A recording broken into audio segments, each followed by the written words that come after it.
नमस्कार दोस्तों, आप सभी का फिर से हार्दिक स्वागत एवं अभिनंदन है। दोस्तों, आज मैं लेकर आया हूं हिंदी के 100 प्रश्न जो कि पिछले संपरीक्षक में पूछे गए प्रश्न हैं। इससे पहले मैंने भाग 1 बनाया था जिसमें संपरीक्षक के 100 प्रश्नों को शामिल किया था, और आज भाग 2 हिंदी के प्रश्न लेकर आया हूँ क्योंकि संपरीक्षक में कुल 200 प्रश्न पूछे जाते हैं। अगर सिलेबस से संबंधित वीडियो नहीं देखे हैं तो नीचे डिस्क्रिप्शन में जाकर जरूर देखें। दोस्तों, चैनल में पहली बार आए हैं तो चैनल को सब्सक्राइब जरूर करें और बेल आइकन के ऑल बटन को प्रेस करना ना भूलें ताकि महत्वपूर्ण वीडियो का नोटिफिकेशन आप तक सबसे पहले पहुंचे। दोस्तों, नया वीडियो अपलोड होने के बाद कभी कभी सभी दोस्तों के पास नोटिफिकेशन नहीं पहुंच पाता, जिससे कि कई महत्वपूर्ण वीडियो आप नहीं देख पाते। तो इसलिए आप हर 1-2 दिन में चैनल में विजिट जरूर करें एवं टेलीग्राम ग्रुप में जुड़ने हेतु नीचे लिंक दिया गया है, आप ज़रूर इसमें ज्वाइन करें। तो चलिए दोस्तों, हिंदी के क्वेश्चन की तरफ बढ़ते हैं। तो इसमें सबसे पहला क्वेश्चन है कि निम्नलिखित स्वरों में कंठ तालव्य स्वर है। निम्नलिखित स्वरों में कंठ तालव्य स्वर है तो उसका सही आंसर होगा डी, जिसमें ए दिया गया है। नेक्स्ट क्वेश्चन है, जब किसी व्यंजन का संयोग उसी व्यंजन के साथ होता है तो उसे क्या कहा जाता है? तो उसे बी, संयोग द्वित्व कहा जाता है। थोड़ा स्टार्टिंग का क्वेश्चन कठिन है तो आप जरूर देखें। नेक्स्ट है तीसरा क्वेश्चन, निम्नलिखित व्यंजनों में अघोष उष्म एवं महाप्राण है। निम्नलिखित व्यंजनों में अघोष उष्म एवं महाप्राण है तो इसका सही आंसर होगा स, मतलब ए। नेक्स्ट है 104 नंबर, निम्नलिखित में से लघु स्वर कौन सा है? इनमें से कौन सा लघु स्वर है? तो उसका सही आंसर होगा सी, री। नेक्स्ट है विसर्ग किस वर्ग से संबंधित है? विसर्ग किस वर्ग से संबंधित है? तो इसका सही आंसर होगा कंठ, बी। नेक्स्ट है निम्नलिखित शब्दों में से स्त्रीलिंग संज्ञा शब्द कौन से है? स्त्रीलिंग संज्ञा इसमें पूछा गया है तो इसका सही आंसर होगा ए, चील होगा। नेक्स्ट है 107 नंबर, पुल्लिंग स्त्रीलिंग का गलत जोड़ा बताइए। इसमें पूछा गया है कि पुल्लिंग और स्त्रीलिंग का गलत जोड़ा आपको बताना है। तो 107 का इसको डिलीट किया गया है इस क्वेश्चन को। तो नेक्स्ट आगे बढ़ते हैं।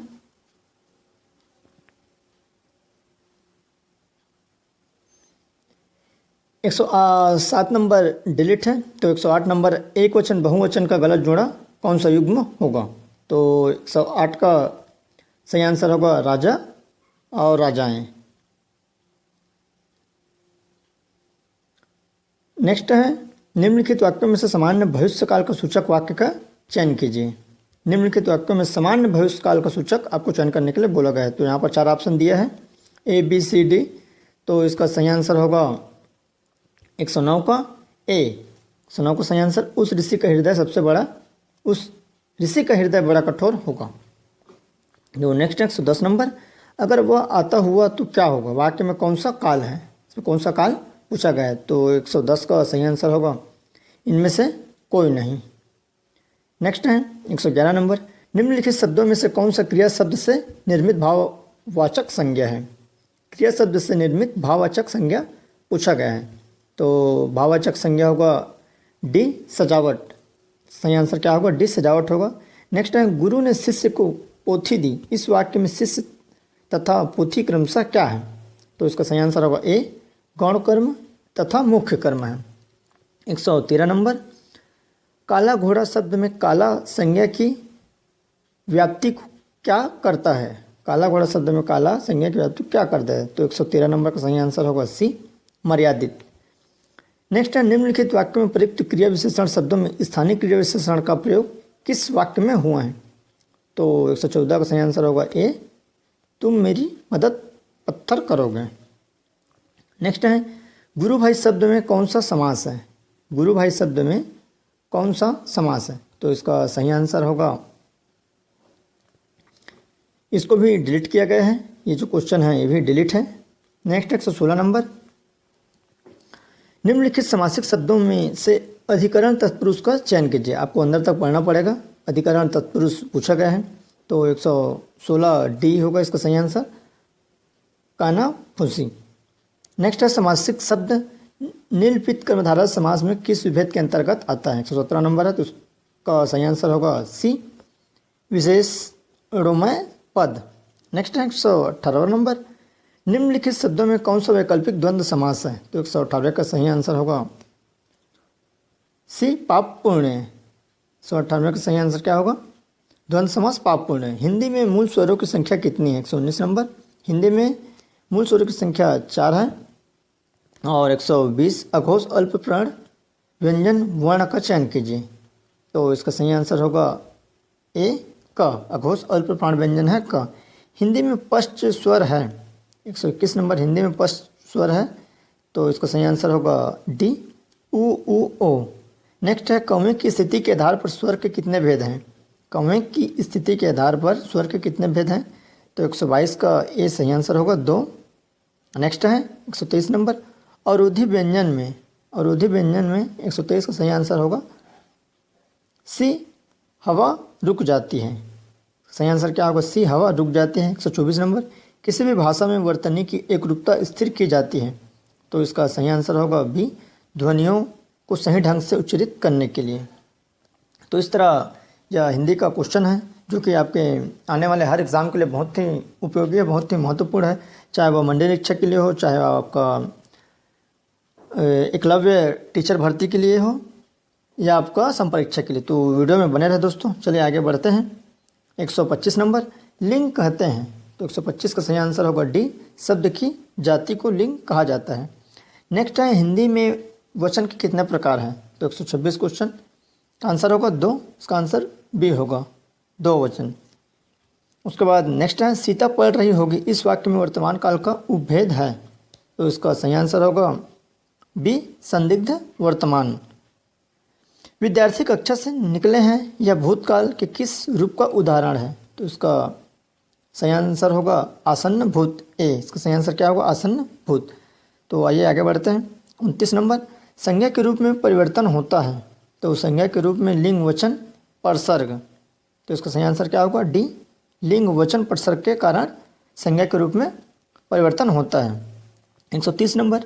निजवाचक सर्वनाम का प्रयोग निम्नलिखित में से किस वाक्य में हुआ है? इसमें निजवाचक सर्वनाम पूछा गया है तो आइए इसका सही आंसर देखते हैं। तो इसका सही आंसर होगा बी आप भला तो जग भला। इसमें निजवाचक सर्वनाम का प्रयोग हुआ है। नेक्स्ट है निम्नलिखित में से कौन सा वाक्य विशेषण रहित है? तो इसको भी डिलीट किया गया है। नेक्स्ट है उत्पत्ति की दृष्टि से धातु कितने प्रकार के होते हैं? तो 132 का सही आंसर होगा 2 प्रकार। समास का अर्थ तो समास का अर्थ क्या होता है? समास का अर्थ होता है संक्षेप। नेक्स्ट है हिंदी में समास का अनुशीलन निम्नलिखित में से किसके आधार पर हुआ है? 134 का सही आंसर होगा संस्कृत व्याकरण के आधार पर। 135 नंबर है द्वंद्व समास के कितने भेद हैं? तो देखिए अंदर तक पूछा गया है तो 135 नंबर द्वंद्व समास के कितने भेद हैं? तो 135 का सही आंसर होगा बी 3 भेद हैं। नेक्स्ट है लेन देन कौन सा समास है?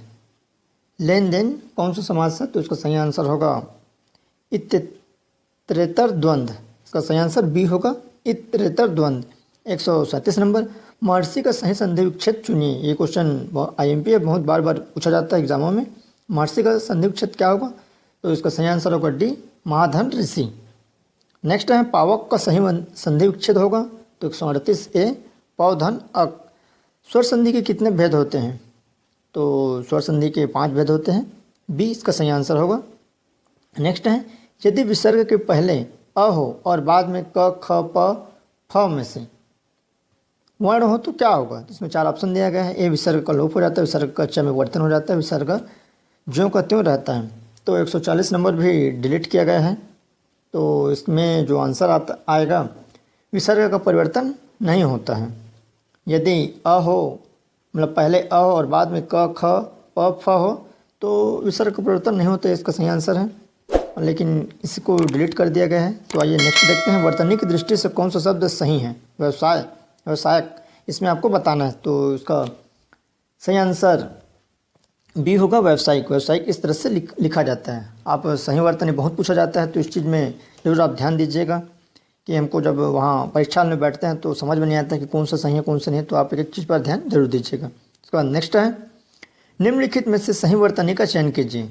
हाथनी के बच्चों का ढूंढ डाला है तो इसमें हाथनी का आपको सही शब्द बताना है। तो इसका सही शब्द होगा हथनी सी होगा। इसका सही शब्द क्या होगा? हथनी सी होगा। उसके बाद 143 नंबर है निम्नलिखित में से किस शब्द की वर्तनी सही है?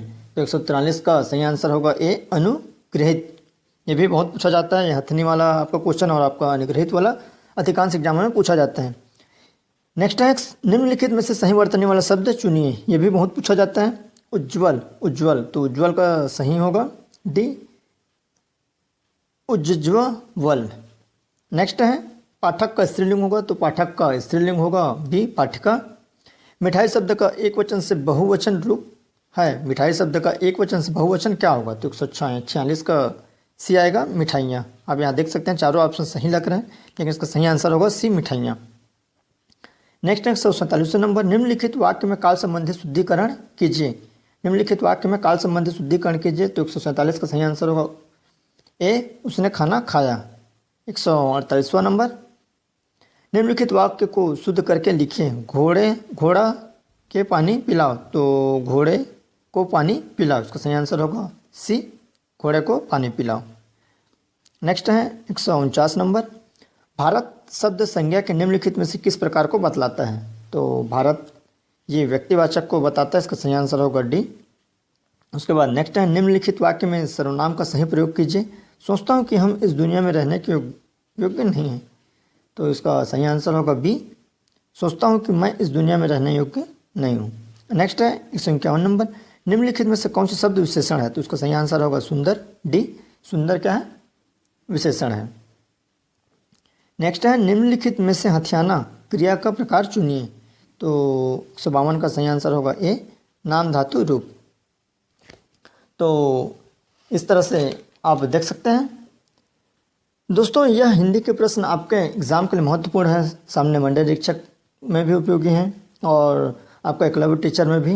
तो जो भी आप इस वीडियो को पूरा देखें और अच्छे से ज़रूर देखें ताकि आपको याद होते भी जाए। दोस्तों, बहुत सारे अभ्यर्थियों के मन में अभी ऐसा क्वेश्चन है कि अभी जो संपरीक्षक का आया है वो व्यापम का साइड में अपलोड नहीं हो रहा है, तो दोस्तों निश्चित ही व्यापम का साइड में जल्द ही अपलोड हो जाएगा, क्योंकि उसको पूरा प्रक्रिया बनाने में समय लगता है और अभी लॉकडाउन भी है रायपुर में, तो उसमें थोड़ा सा दिक्कत है। बाकी विभाग की तरफ से नोटिफिकेशन जारी हो गया है और 100% इसका एग्ज़ाम होगा, तो आप ज़रूर इसकी तैयारी कीजिए।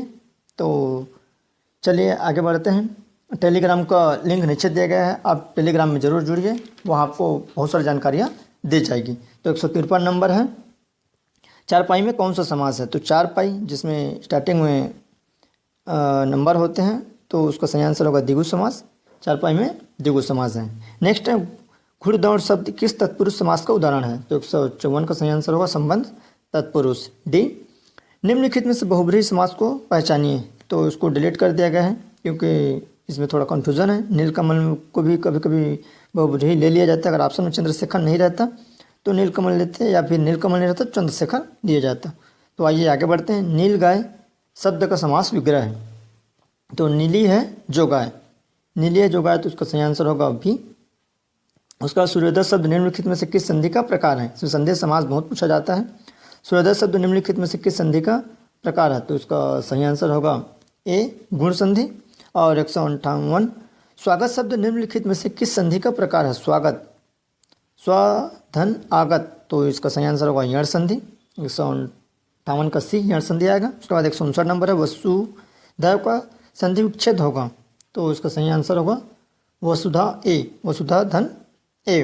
उसके बाद 160 नंबर अधोगति शब्द का संधि विच्छेद होगा, तो इसका सही आंसर होगा डी अधा धन गति। ये नेक्स्ट बढ़ते हैं। पूजनीय शब्द का शुद्ध रूप है, तो इसका सही आंसर होगा ए पूजनीय। इसका सही आंसर क्या होगा ए पूजनीय। नेक्स्ट है 100 रुपये सधन्यवाद प्राप्त हुए, वाक्य का शुद्ध रूप होगा, तो इसका सही आंसर होगा बी 100 रुपये प्राप्त हुए धन्यवाद। नेक्स्ट है महादेवी विद्वान महिला थी, वाक्य का शुद्ध रूप लिखे, तो उसका सही आंसर होगा महादेवी विदुषी महिला थी, क्योंकि महिलाओं को विदुषी बोला जाता है, तो उसका सही आंसर होगा बी। नेक्स्ट है 164 नंबर निम्नलिखित में से सही शब्द चुनिए, तो उसका सही शब्द होगा ए धुआं। उसके बाद तत्सम शब्द कहते हैं, तत्सम शब्द संस्कृत को कहा जाता है। उसका नेक्स्ट है निम्नलिखित में से तद्भव शब्द का चयन कीजिए। तद्भव, तो इसमें हरिद्रा तत्सम है, चक्षु तत्सम है, तो उसका सही आंसर होगा आग। तो आग तत्सम तद्भव शब्द है, क्योंकि इसका तत्सम अग्नि रहता है। उसके बाद निम्नलिखित में से देशज शब्द का चयन कीजिए। तो देशज शब्द है उटपुटांग देशज है। उसका नेक्स्ट है निम्नलिखित में से विदेशी शब्द कौन सा है। तो इसमें विदेशी शब्द आपका ए अनार है। उसका आइए नेक्स्ट है 169 नंबर भानु का पर्यायवाची है। तो भानु का सभी को पता है, इसका सही आंसर होगा सूर्य। उसका नेक्स्ट है विरक्ति का विलोम है। विरक्ति का विलोम क्या होगा, तो उसका सही आंसर होगा सी अनुरक्ति। उसके बाद अंबर का अनेकार्थी है। अंबर का अनेकार्थी बोला जाए तो उसके पर्यायवाची, तो उसका सही आंसर होगा ए आकाश। नेक्स्ट है लक्ष्मी बिजली पिपली वर्णवृत्त के लिए एक शब्द है। तो इसका सही आंसर होगा सी चंचला। नेक्स्ट है वाणी सरस्वती जीव्या के लिए एक शब्द है। तो इसका सही आंसर होगा डी उपयुक्त में से कोई नहीं। नेक्स्ट है 174 नंबर ब्रह्मा कमल अमृत केस के लिए एक शब्द है। तो इसका भी आंसर होगा डी, इनमें से कोई नहीं। अब आइए आगे बढ़ते हैं। अग्नि परीक्षा मुहावरे का अर्थ है। तो इसका सही आंसर होगा बी बहुत कठिन। गाल बजाने का अर्थ है। तो इसका सही आंसर होगा सी बढ़ चढ़कर बातें करना। 170 घी के दिए जलाना। तो इसका सही आंसर होगा बी प्रसन्नता प्रकट करना। नेक्स्ट है 178 नंबर ऊंची दुकान फीकी पुराण का अर्थ क्या होगा। तो उसका सही आंसर होगा सी केवल बाहरी आडंबर होना। टिम टाम करना का अर्थ है। तो टिम टाम करने का इसका अर्थ होगा इनमें से कोई नहीं। 180 नंबर पौ 12 होना, इसका सही आंसर होगा लाभ होना। नेक्स्ट है झुंड मेला आदि शब्द संज्ञा के किस प्रकार का उदाहरण है। झुंड मेला आदि शब्द संज्ञा के किस प्रकार का उदाहरण है। तो 181 नंबर सही आंसर होगा सी समूहवाचक। नेक्स्ट है निम्नलिखित में से किस वाक्य में क्रिया भूतकाल में नहीं है।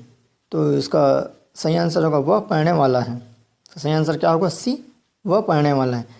नेक्स्ट है राम एक फूलों की माला बाजार से लाया, इस वाक्य को शुद्ध कीजिए। तो इसका सही आंसर होगा ए राम फूलों की एक माला बाजार से लाया।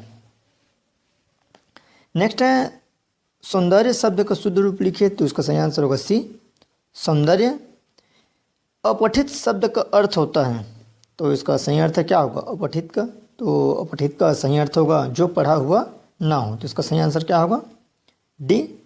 नेक्स्ट है निम्नलिखित में से सही वाक्य चुनिए। तो इसका सही आंसर होगा ए अब तुम जाओ। विशेषण किसकी विशेषता बताता है। तो इसका सही आंसर होगा संज्ञा और सर्वनाम की। नेक्स्ट है हिंदी में सर्वनाम की संख्या कितनी है। तो इसका सही आंसर होगा 188 का 6। नेक्स्ट है 189 नंबर निम्नलिखित में से वायु का पर्यायवाची होगा। तो इसका सही आंसर होगा अनिल डे। नेक्स्ट है फूल का पर्यायवाची नहीं है। तो इसका सही आंसर होगा सी मुकुल फूल का पर्यायवाची नहीं है। 191 निम्नलिखित में से विदेशी शब्द है। तो इसका सही आंसर होगा डी औरत। ये क्या है विदेशी शब्द है। महावट शब्द का तात्पर्य है। तो महावट शब्द का तात्पर्य ए होगा शीत ऋतु में होने वाली वर्षा। उसके बाद आइए आगे बढ़ते हैं 193 नंबर जातिवाचक संज्ञा। तो ये जातिवाचक संज्ञा कौन सा है। तो इसका सही आंसर होगा बी रेगिस्तान। बाकी सब व्यक्तिवाचक हैं जैसे चीन गंगा राम सब व्यक्तिवाचक हैं। उसके बाद 194 नंबर अंग्रेजों के शासनकाल में भारतीय कभी सुख की सांस न ले सके के लिए सत्य क्या होगा। तो इसका सही आंसर होगा बी पराधीन सपने हूँ सुख नहीं। 195 धूर्तता अधिक दिनों तक नहीं चल सकती क्योंकि झूठ के पांव कहाँ। इसका सही आंसर क्या होगा ए झूठ के पांव कहाँ। नेक्स्ट है जो किसी को दिखाई न दे उसे कहा जाता है। तो उसे अदृश्य कहा जाता है। जो किसी को दिखाई न दे अदृश्य। राम आम खाता है वाक्य में कौन सा शब्द करता है। तो उसका सही आंसर होगा सी राम। उसके बाद है 198 नंबर वाक्य होता है। तो वाक्य क्या होता है। तो वाक्य ए पदों का समूह होता है। नेक्स्ट है वाक्य के कितने भेद हैं। तो इसको भी डिलीट किया गया है। तो यहाँ मैं बता दूँ वाक्य के अनेक भेद होते हैं। तो इसमें 2 प्रकार होते हैं। वाक्य के आधार अर्थ के आधार पर वाक्य 8 प्रकार के होते हैं और रचना के आधार पर वाक्य 3 प्रकार के होते हैं। वैसे वाक्य का अनेक प्रकार होते हैं। नेक्स्ट है आपका लास्ट क्वेश्चन वाक्य की न्यूनतम इकाई क्या है। तो इसका सही आंसर होगा डी पद। तो इस तरह दोस्तों आपका 100 क्वेश्चन मैंने कंप्लीट कराया जो कि पुराने आपके संपरीक्षक में पूछे गए थे। तो मंडली इच्छा हेतु प्रैक्टिस सेट का लिंक नीचे डिस्क्रिप्शन में दिया गया है, आप जाकर जरूर देखें। और टेलीग्राम का भी लिंक नीचे दिया गया है, आप वहाँ जाकर जरूर ज्वाइन कीजिए, क्योंकि वहाँ आपको महत्वपूर्ण जानकारियाँ उपलब्ध कराई जाएगी। तो चैनल में ऐसे ही बने रहें और चैनल को सब्सक्राइब जरूर कर दोस्तों। सब्सक्राइब के साथ साथ आप बेल आइकन को भी प्रेस करना ना भूलें। तो चलिए दोस्तों, धन्यवाद।